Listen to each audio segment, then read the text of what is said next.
former President Donald Trump is once again putting security clearance topics in the national news headlines.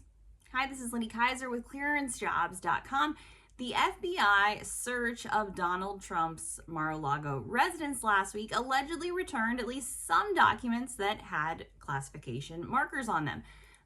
Notes from that FBI search indicated records at the confidential, which is the lowest level, secret, the mid-level, and the TSSCI, or top secret sensitive compartmented information level.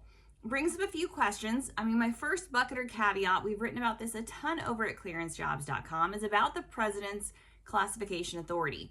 Now, as a former president, Donald Trump does not have authority over classified information. Former presidents often retain their eligibility, but because all of that is born out of executive order, it's generally tied to their relationship with the sitting president. So it would be President Biden could read Donald Trump into I'm sure that happens all the time, I'm just calling him up, but could read Donald Trump into a policy or ask for his advice on an issue. His eligibility is tied to the current sitting in office president. That said, as president, when he was president, Donald Trump would have had full classification authority. So if, as he said, he had already declassified those documents, which he could do just by verbally saying so, they would be declassified. It really wouldn't matter what markers were on them. Yes, they should be crossed out, stamped. Yes, the government still uses stamps for paper documents. So they should have been marked or labeled correctly. There's actually somebody within the White House staff who I imagine should have done that. That really depends on how that information was transferred, what that information is. Kind of a second bullet point piece that's worthwhile to share with folks watching this update. Obviously, if you follow clearance jobs, maybe you already have a security clearance.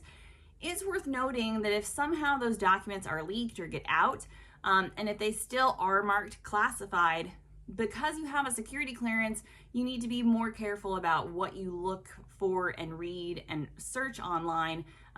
We saw that borne out with WikiLeaks, with Edward Snowden, Chelsea Manning. Just because a classified document is in the public square doesn't actually declassify it. It is still classified. You as a security clearance holder still need to follow the rules and not look at it. The third piece of this puzzle bank is worth mentioning on our weekly update is kind of talking about that declassification procedure. How is information declassified? We wrote about that over at clearancejobs.com over the weekend. The primary way information is declassified is actually automatic declassification review. So the bulk of classified documents that actually end up getting declassified are doing so just through that cycle of having been classified for 25, 50 years and going through an automatic declassification review. That is like the bulk declassification process.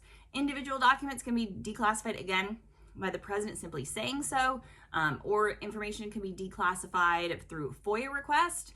Now that FOIAs do not release classified information, but you can see redacted documents. So information that was previously kept in some form of classification or sensitivity level by the government could be released by a Freedom of Information Act request, somebody submitting through that formal process. You can also read about the FOIA process over at clearancejobs.com. I think right now it's just a lot of chatter. Gets me all fired up. You people are finally caring about my hot topics around classification and declassification and security clearance levels of access. So keep tuning in. Check out some of the articles and content we have around the classification process. I feel for the security clearance holder out there. I'm hoping this does not lead to more classified document training, because this is clearly just a very niche, nuanced thing coming out of the White House around classification procedures. Kind of a reminder to us, these classification rules are born out of executive order. If you want to change the way the classification process works, we're looking at something born out of executive order. Again, Congress has weighed in, and we have more about some of that legal framework over at Clearance Jobs. But kind of Constitution, the way it's written, the executive orders, they supersede a lot of kind of chatter that can go in between the branches about who has access to what. It's borne out through case law thus far that the president maintains that authority over the classification process. So the sitting president does have carte blanche, a lot of authorities around that. Again, a separate article over at Clearance Jobs that I'll try to link to here that you can check out talks about kind of what the president doesn't have access to. In general, that's some tiny aspects of 1954 U.S. nuclear code because nukes are special, and then also some elements of Census Bureau data. But for the most part, the president maintains classification authority.